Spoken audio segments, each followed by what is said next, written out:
Hello बच्चों,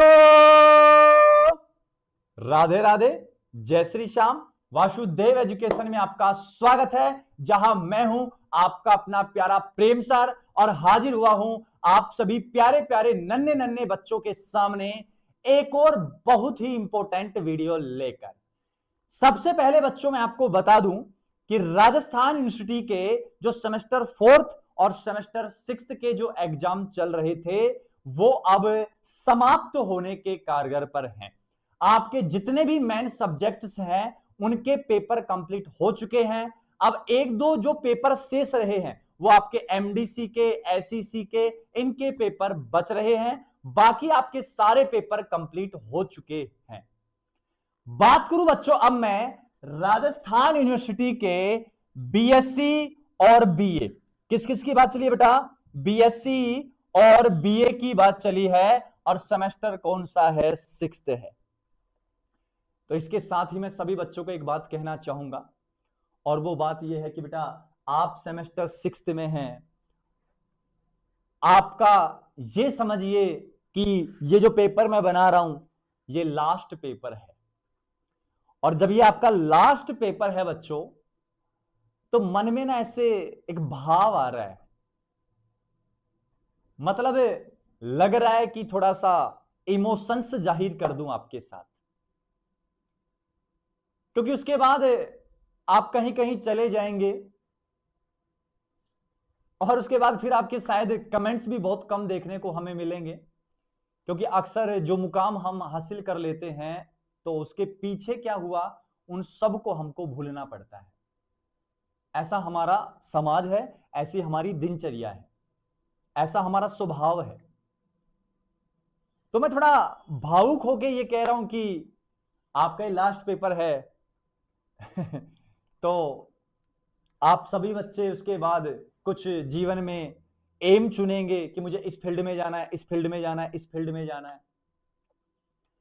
लेकिन मैं आपको एक बात कहूंगा हमेशा कि आप उस वासुदेव के साथ हमेशा जुड़े रहना।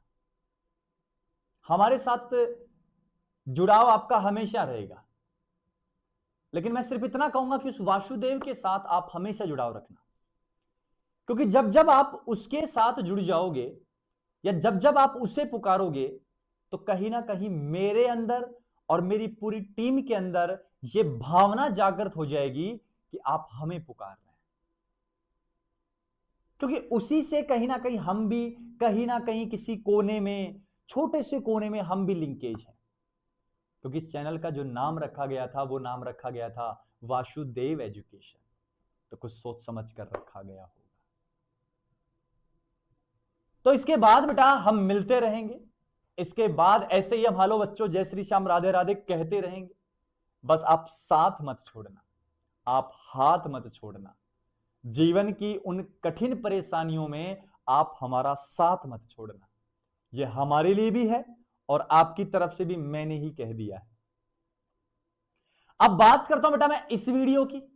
तो इस वीडियो में हम बच्चों बात करने वाले हैं कि आपका एसईसी का एक पेपर होने वाला है, skill enhancement course. SEC MCQ के जो बेस्ड होता है उसका पेपर होने वाला है और वो है क्लाइमेट चेंज, जलवायु परिवर्तन।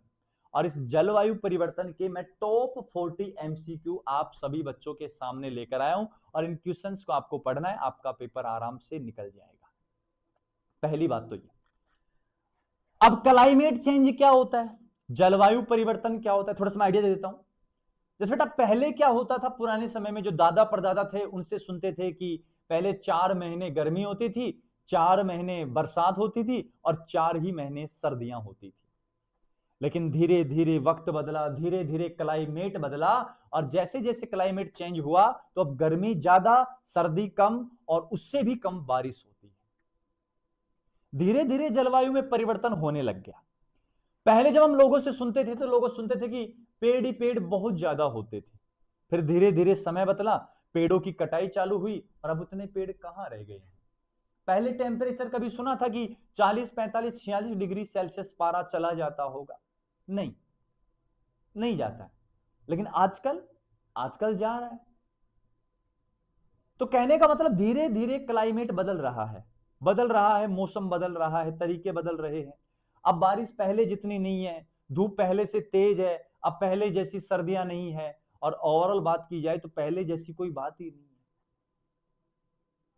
वो कहते हैं ना कि बदला बदला सा लगता है सब कुछ, पहले जैसी बात नहीं है। बदला बदला लगता है सब कुछ, पहले जैसी बात नहीं है।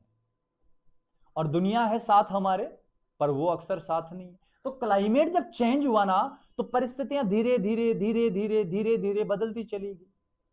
और आज हमें इतना क्लाइमेट चेंज देखने को मिल रहा है कि ग्लोबल वार्मिंग चरम पर है। इतनी धूप का सामना करना पड़ रहा है। अगर बारिश हो रही है तो फिर वो फ्लड आ रहा है, बाढ़ आ रही है, कहीं बादल फट रहे हैं। तो सब कुछ बदला है बेटा।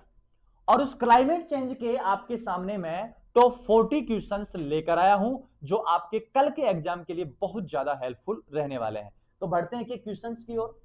तो सबसे पहला जो क्वेश्चन बेटा वो है अपने पास, जलवायु क्या है। सबसे पहला ही क्वेश्चन पूछा गया है कि व्हाट इज क्लाइमेट। क्लाइमेट क्या है? तो बेटा क्या है क्लाइमेट? किसी स्थान का दीर्घकालीन औसत मौसम, मतलब एक लंबे समय तक का जो मौसम है उसको अपन अनुमान लगा के, और फिर उसका अनुमान लगा के देखा गया, तो वो क्या कहलाता है? जलवायु कहलाता है। ऐसे नहीं कि आज के मौसम के आधार पर आप जलवायु डिसाइड कर दोगे, नहीं। एक लॉन्ग टर्म का जो वेदर है उसका जो औसत आएगा वो अपने लिए जलवायु का काम करने वाला है। अब सेकंड क्वेश्चन की ओर बढ़ने से पहले सभी बच्चों को एक बात कहूंगा मैं, कि जिन जिन बच्चों का जो एसईसी का पेपर है वो कमेंट सेक्शन में बताएंगे, क्योंकि हमारे पास एसईसी के बहुत पेपर हैं। आप कमेंट करोगे तो तुरंत हम उसका वीडियो लेकर आपको चैनल पर प्रोवाइड करवा देंगे। तो आप ज्यादा देर ना करें, जल्दी से जल्दी जो भी आपका एसईसी का पेपर है वो आप हमें कमेंट सेक्शन में जरूर बता दें। जितना जल्दी बताओगे उतना है जल्दी आपको चैनल पर वीडियो मिल जाएगा। तो आपके ऊपर है कितना जल्दी आप इस वीडियो को देखते हैं, कितना जल्दी आप कमेंट करते हैं, और उससे कहीं फास्ट हम आपके लिए एमसीक्यू लेकर हाजिर हो जाएंगे। नेक्स्ट बेटा, मौसम किसे कहते हैं? वेदर क्या होता है? तो वेदर क्या है बेटा? किसी स्थान की दैनिक वायुमंडलीय स्थिति। किसी स्थान की क्या है? दैनिक वायुमंडलीय स्थिति। आप देखते हो ना कि आपकी मोबाइल में वेदर लिखा आता है, वो जो वेदर है ना डेली चेंज होता है, उसमें डेट भी आती है, टेम्परेचर आता है, उसमें बादल्स वगैरह दिखाता है, रात में देखे तो तारे टिमटिमाते दिखाई देते हैं। तो वो आपका क्या है? डेली, जो आप जिस स्थान पर रहते हैं ना उसकी डेली जो होती है दैनिक वायुमंडल की जो स्थिति होती है वो क्या कहलाता है अपने पास? मौसम कहलाता है, वेदर कहलाता है। नेक्स्ट क्वेश्चन की ओर बढ़ो। नेक्स्ट क्वेश्चन है बेटा, वैश्विक उष्मीकरण का मुख्य कार्य या मुख्य कारण क्या है? जो ग्लोबल वार्मिंग, थोड़ी देर पहले मैंने बात की थी इंट्रोडक्शन में, ग्लोबल वार्मिंग का मुख्य जो कारण है वो क्या है? वो है बेटा अपने पास हरित गृह गैसों में वृद्धि। जितनी भी ग्रीन हाउस गैस हैं उनमें क्या हो रही है? वृद्धि। इसको आप ऐसे भी मान सकते हो कि जो ग्रीन हाउस गैस में वृद्धि का मतलब है कि हम हाइब्रिड की ओर बढ़ रहे हैं, और जब हम हाइब्रिड की ओर बढ़ रहे हैं तो कहीं ना कहीं वो पर्यावरण को नुकसान पहुंचा रही है, और वो ही ग्लोबल वार्मिंग का सबसे मुख्य कारण होता है। नेक्स्ट सुनो, निम्न में से प्रमुख हरित गृह गैस कौन सी है? तो सबसे प्रमुख हरित गृह गैस कौन सी है बेटा? तो वो अपने पास है कार्बन डाइऑक्साइड। कौन सी है बच्चों? कार्बन डाइऑक्साइड सबसे प्रमुख क्या है अपने पास है? हरित गृह गैस है, ग्रीन हाउस गैस है। नेक्स्ट क्वेश्चन नंबर 5 की ओर बढ़ा तो क्या था? ग्रीन हाउस इफेक्ट का मुख्य परिणाम क्या होता है? मुख्य परिणाम आपको बताना क्या होता है? तो इसका मुख्य परिणाम होता है बेटा कि जो अपनी पृथ्वी है वो वार्म हो रही है, बहुत ज्यादा गर्म हो रही है। तभी तो आप देख रहे हैं ना आज की डेट में 45-46 टेम्परेचर जा रहा है राजस्थान का। आप देख सकते हैं फिर कितना ज्यादा टेम्परेचर है। तो वार्मिंग ऑफ क्या है बेटा? अर्थ है। नेक्स्ट है, निम्न में से कौन सा हरित गृह गैस नहीं है? कौन सी गैस जो है वो हरित गृह गैस नहीं है? तो वो बेटा हमारे पास है नाइट्रोजन। CO2 भी हरित गृह गैस होती है, मेथेन भी होती है, और नाइट्रस ऑक्साइड, नाइट्रस ऑक्साइड भी हमारे पास क्या होती है? हरित गृह गैस होती है। हरित गृह गैस हमारे पास होती है। नेक्स्ट देखो क्वेश्चन नंबर 7, मीथेन का प्रमुख स्रोत क्या है? मेथेन जो गैस है बेटा उसका प्रमुख स्रोत क्या है वो आपको बताना है। तो इसका प्रमुख स्रोत बेटा धान का खेत। क्या है? पैडी फील्ड है बेटा, धान का खेत रहने वाला है। ओजोन परत मुख्य रूप से किससे सुरक्षा प्रदान करती है? और आप भली भांति जानते हैं जो ओजोन परत है वो अल्ट्रावायलेट जो रेज होती हैं उनसे आपको क्या करती है, प्रोटेक्ट करने का काम करती है। और इन्हीं से तो क्या होता है, ये जो ओजोन परत में छिद्र का कारण है वो यूवी रेज ही तो होती हैं, अल्ट्रावायलेट पैराबैंगनी तो होती हैं सारी की सारी। ठीक है, नेक्स्ट बेटा 9 नंबर, जलवायु परिवर्तन का कृषि पर प्रमुख प्रभाव क्या होता है वो आपको बताना है कि क्लाइमेट जो चेंज है उस पर जो अपनी जो एग्रीकल्चर फील्ड है उस पर क्या प्रभाव पड़ा है उसको आपको बताना है। तो इसमें सीधा सा है बेटा, फसल उत्पादन में क्या हुई है, कमी हुई है। फसल उत्पादन में क्या हुई है, कमी हुई है। अब देखा जाए तो एक तरीके से फसल की जो उत्पादकता वो बढ़नी चाहिए थी, क्योंकि सारा काम हाइब्रिड है, लेकिन बेटा वो हाइब्रिड में है, उससे ग्लोबल वार्मिंग का सामना करना पड़ रहा है, तो उसमें क्लाइमेट जो चेंज है वो तो आ ही रहा है, तो यहां फसल उत्पादन में क्या आ रही है, कमी आ रही है। निम्न में से कौन सा नवीनीकरण ऊर्जा स्रोत है, तो वो है बेटा क्या, सौर ऊर्जा। क्या है, नवीकरणीय जो है, रिन्यूएबल जो सोर्स है वो क्या है अपने पास, सोलर एनर्जी है। और आजकल ने गवर्नमेंट ने स्कीम भी चला रखी है बेटा कि जो सोलर प्लांट्स लगा रखे हैं या लगा रहे हैं उनको गवर्नमेंट कुछ सब्सिडी वगैरह भी दे रही है, ऐसा कुछ प्रावधान है अपने। ठीक है, नेक्स्ट है कार्बन पद चिन्ह क्या होते हैं, कार्बन फुटप्रिंट्स क्या होते हैं वो आपको बताना है। तो ये होते हैं बेटा अपने किसी व्यक्ति, संस्था या गतिविधि द्वारा उत्सर्जित कुल कार्बन की क्या देखनी है अपन को, मात्रा। अब ये क्या होता है मैं थोड़ा आइडिया बता देता हूं।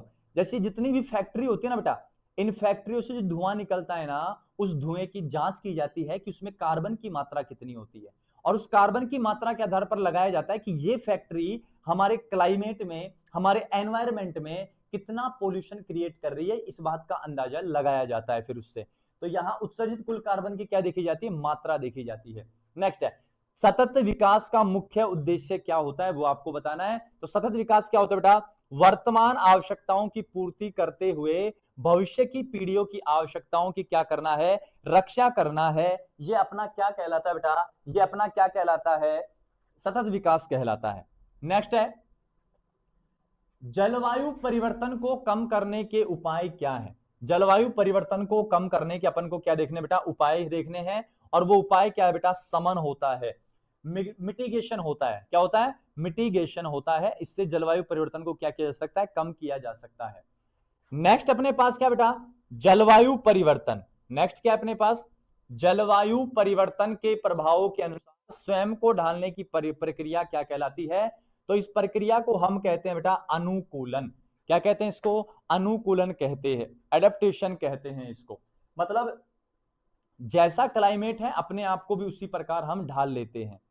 ठीक है, नेक्स्ट देखो, निम्न में से कौन सा जीवाश्म ईंधन है। जो जीवाश्म ईंधन है वो आपको बताना है, और वो आप भली बात ही जानते हैं, छोटी क्लास में पढ़ते थे, कोयला। कोल जो होता है वो अपने पास जीवाश्म ईंधन है, मतलब जिसमें बाद में कुछ अवशेष बचते हैं वो जीवाश्म ईंधन कहलाते हैं, फॉसिल कहलाते हैं वो। ठीक है, अवशेष बचते हैं जिसके। निम्न में से कौन सा अंतरराष्ट्रीय जलवायु समझौता है, तो ये है बेटा क्योटो प्रोटोकॉल। कौन सा है, क्योटो प्रोटोकॉल जो है वो अंतरराष्ट्रीय जलवायु समझौता है। नेक्स्ट हमारे पास है पेरिस समझौता किस वर्ष में अपनाया गया था। तो पेरिस जो समझौता था वो बेटा 2015 में, 2000 जो 15 है उसमें अपनाया गया था, 2015 में वो अपनाया गया था। नेक्स्ट है जलवायु परिवर्तन पर अंतर सरकारी पैनल का संक्षिप्त नाम क्या है। तो वो नाम है बेटा IEPCC। क्या है, IEPCC। ये हमारे पास अंतरराष्ट्रीय पैनल का संक्षिप्त नाम रहने वाला है। क्लियर है बात यहां तक की। नेक्स्ट है, नेक्स्ट है बेटा आई है बेटा ये IPCC। ठीक है, नेक्स्ट देखो हमारे पास, नेक्स्ट है अपने पास बेटा जलवायु परिवर्तन पर संयुक्त राष्ट्र रूपरेखा अभिसमय का संक्षिप्त नाम क्या होता है वो आपको बताना है। तो वो नाम है बेटा अपना यूनेस्को, सॉरी UNFCCC, UNFCCC रहने वाला है। ठीक है, UNFCCC ये संयुक्त राष्ट्र रूपरेखा अभिसमय का संक्षिप्त रूप है। 20 नंबर क्वेश्चंस की ओर बढ़े तो वो है भारत की राष्ट्रीय जलवायु परिवर्तन कार्य योजना कब प्रारंभ की गई। तो ये की गई थी बेटा 2008 में। कब की गई थी ये, 2008 में की गई थी। नेक्स्ट अगर बात करें तो 20 नंबर क्वेश्चन बेटा जलवायु परिवर्तन का सबसे प्रमुख कारण क्या होता है। तो जलवायु परिवर्तन का सबसे प्रमुख कारण है हरित गृह गैसों का अत्यधिक उत्सर्जन। कौन सी गैसों का बेटा, हरित गृह जो गैसें हैं उनका ज्यादा से ज्यादा क्या हो रहा है, इमिशन हो रहा है, उस कारण ये हर जलवायु में क्या हो रहे हैं, परिवर्तन हो रहे हैं। निम्न में से कौन सी नवीकरणीय ऊर्जा है, तो आपको पता है कौन सी ऊर्जा है, सौर ऊर्जा हमारे पास रहने वाली है। नेक्स्ट क्वेश्चन की ओर बढ़ूं तो वृक्षारोपण का मुख्य उद्देश्य क्या है, वृक्षारोपण का जो मेन उद्देश्य है वो आपको बताना है। तो बेटा सीधी बात है, कार्बन डाइऑक्साइड को कम करना।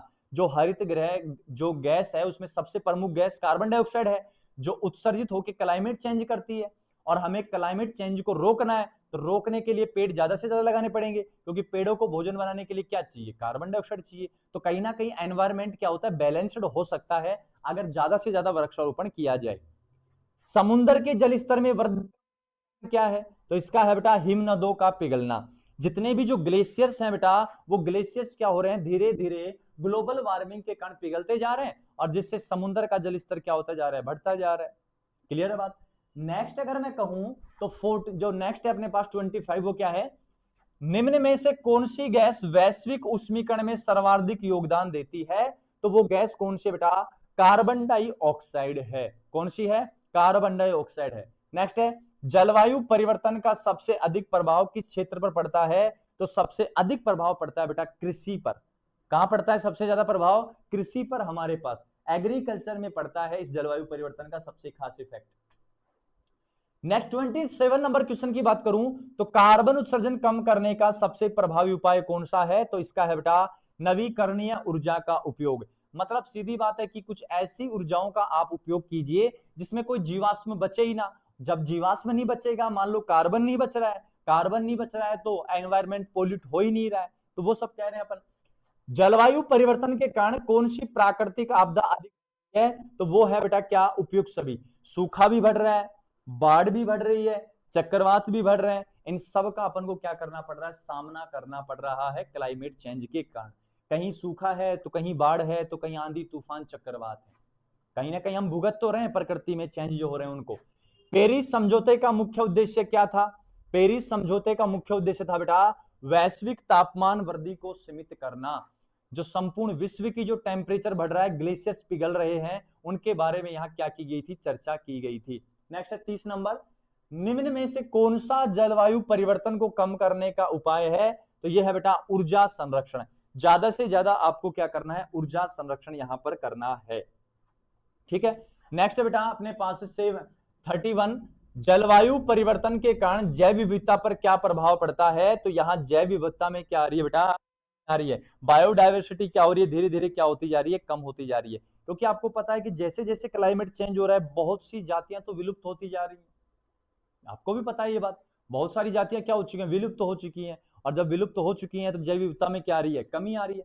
निम्न में से कौन सा स्वच्छ ऊर्जा स्रोत है, तो वो है बेटा पवन ऊर्जा। पवन ऊर्जा सबसे क्या है बेटा, स्वच्छ ऊर्जा स्रोत है, किसी प्रकार का कोई पोल्यूशन नहीं करता है। बाकी कोयला, डीजल, पेट्रोल पोल्यूशन क्रिएट करते हैं, आपको पता है। जलवायु परिवर्तन के कारण किस प्राकृतिक संसाधन पर सबसे अधिक प्रभाव पड़ता है, तो वो प्रभाव कहां पड़ता है बेटा, जल संसाधनों पर प्रभाव पड़ता है। कहां पड़ रहा है, जल संसाधनों पर प्रभाव पड़ रहा है। नेक्स्ट है, निम्न में से कौन जलवायु परिवर्तन का प्रभाव नहीं है, तो इसमें है बेटा क्या, ओजोन परत की मोटाई में वृद्धि। ओजोन परत जो परत है उसकी मोटाई में क्या है, वृद्धि, और इसका जलवायु परिवर्तन पर कोई खास प्रभाव नहीं पड़ता है। नेक्स्ट है, पृथ्वी दिवस कब मनाया जाता है, कौन सा बोला बेटा, पृथ्वी दिवस बोला है, तो यह बनाया जाता है बेटा 22 अप्रैल को बनाया जाता है। जबकि विश्व पर्यावरण दिवस कब बनाया जाता है, यह बनाया जाता है बेटा 5 जून को। दोनों को ध्यान रखना, इनके पूछे जाने की ज्यादा चांसेस रहते हैं, जो डेट वाले होते हैं वो ज्यादा चांसेस रखते हैं। तो अर्थ डे बनाया जाता है 22 अप्रैल, और जो एनवायरमेंटल डे है वो बनाया जाता है कब, 5 जून को। ठीक है। नेक्स्ट है अपने पास, नेक्स्ट है बेटा ओजोन दिवस कब बनाया जाता है, तो यह बनाया जाता है बेटा 16 दिसंबर को। जलवायु परिवर्तन को कम करने में सबसे महत्वपूर्ण भूमिका किसकी है, व्यक्ति की सहभागिता है। ऐसे नहीं कि हम गवर्नमेंट के ऊपर डाल दिया कि गवर्नमेंट ही करेगी सारा, नहीं, हर इंसान का, हर नागरिक दायित्व बनता है कि वो जलवायु परिवर्तन को कम करने में भागीदारी निभाए। 39 क्वेश्चन बेटा, निम्न में से कौन सा हरित गृह गैसों के उत्सर्जन को कम करने का उपाय है, तो वो है बेटा हमारे पास कौन सा, सार्वजनिक परिवहन का उपयोग। मतलब अपन को क्या करना है, पब्लिक ट्रांसपोर्ट का अपन को क्या करना है, उपयोग करना है। क्या करना है बेटा, पब्लिक ट्रांसफर का अपन को क्या करना है, उपयोग करना है। बेटा एक बार इसको देखो, ओजोन जो डे है ना वो कब बनाया जाता है? 16 सितंबर को बनाया जाता है। ठीक है, कब बनाया जा रहा है? 16 सितंबर। अगर मैंने गलती से 16 दिसंबर बोल दिया हो तो उसके लिए मैं क्षमा चाहूंगा, वो 16 सितंबर है बेटा। ठीक है, सितंबर सितंबर की बात चल रही है। तो सार्वजनिक परिवहन का क्या करना है अपन को? उपयोग करना है। जलवायु परिवर्तन में निपटने के लिए सबसे उपयुक्त उपाय कौन सा है? तो वो है बेटा हमारे पास कौन सा? वो है बेटा हमारे पास कौन सा? नवीनीकरण ऊर्जा का क्या करना है आपको? उपयोग करना है। नवीनीकरण ऊर्जा का क्या करना है आपको? उपयोग करना है, या नवीकरणीय जो ऊर्जा है वो आपको क्या करनी है? उपयोग करनी है। तो ये थे बेटा हमारे पास जो क्लाइमेट चेंज सब्जेक्ट था एसईसी का, सेमेस्टर 6 का, बीएससी बीए बीकॉम तीनों स्ट्रीम्स के लिए। तो उनके टॉप 40 एमसीक्यू। मैं दो बातें आपसे कहूंगा जाते जाते। पहली बात तो ये कि अगर आपका जो भी पेपर है, अगर आप कमेंट सेक्शन में जल्दी से जल्दी बता देंगे, उतनी जल्दी हम आपके लिए वीडियो लेकर हाजिर हो जाएंगे इसी चैनल पर। नए हो चैनल को सब्सक्राइब कर लो, बेल आइकन को हिट कर लो, नोटिफिकेशन ऑन कर लो, काम आएगा आपके बहुत ज्यादा। तीसरी बात, अगर आपको लगता है कि सर इसके टॉप 40 एमसीक्यू हमें और चाहिए, तो आप मुझे अभी कमेंट सेक्शन में बता देना। मैं टॉप 40 क्वेश्चन और टाइप करवा के टीम से और फिर से आपके सामने टॉप 40 क्वेश्चंस लेकर हाजिर हो जाऊंगा। जिनके जो सब्जेक्ट है वो भी बता देंगे और टॉप 40 और लाना है तो वो भी बता देंगे। तो मिलते हैं बच्चों अब अपन नेक्स्ट वीडियो में। तब तक के लिए राधे राधे, जय श्री श्याम, हरे कृष्ण प्रभु।